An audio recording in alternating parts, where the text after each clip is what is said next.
At what point can a water and sewer bill become a lien against your property? And if you happen to be a landlord and you don't want to be responsible for the water bill, do you have to continue to file affidavits every time you renew the lease with the tenant? Or if the tenant went month to month, for example? I'm Namir George with the Michigan Institute of Real Estate, and we have an important case on that. We have an owner of property who went all the way to the Court of Appeals to fight over two bills. One of them was $129 and the other was only $77.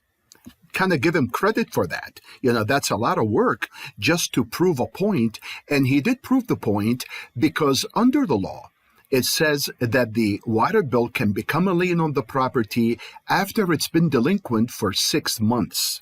So he was able to get his money back because they created a lien before the 6 months.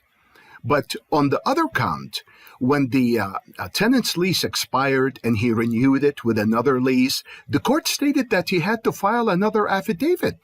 Because as it turns out to be, and I'm telling you this because a lot of the property managers don't even bother, or even if you're a landlord or landlady with one house you're renting out, and you do not want to be responsible for the water bill, the law state that every time there is a change in the status of the lease, a 20-day notice shall be given by the lessor to the local government of any cancellation, of any change. What's a change? The lease expired and the tenant went month to month, or you renew the lease, or if the lease been terminated. You follow me? You have 20 days. Obviously, nobody would think that, once I file the affidavit, I'm done.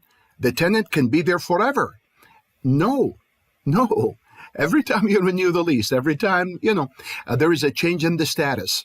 Therefore, this is a very important point. One thing is the water bill has to be 6 months behind before it becomes a lien. The second thing, if you rent the house out and don't want to be responsible for the water bill, then every time there is a change in the lease, you have to worry about filing another affidavit. Therefore, you need to check with your local government if they adopt this. The local government is going to look at this and say, wow, we have a Court of Appeals decision. This is a good one. We like it. Or again, your local government might say, no, don't worry about it, but check it out. This case is a part of our continuing education for this year. And, take a look at it. Take a look at the whole course. We have it provided as a video with all these court cases online. And we have the virtual course. And we also have classroom courses. Obviously, if that COVID thing will let go a little bit. Okay?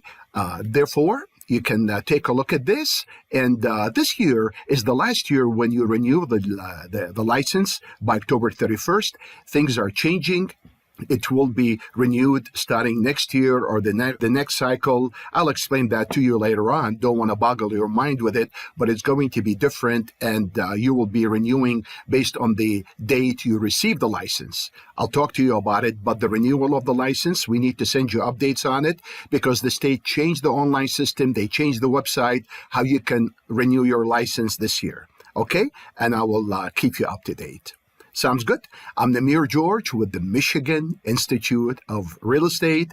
Thank you for watching, and I hope to see you in class.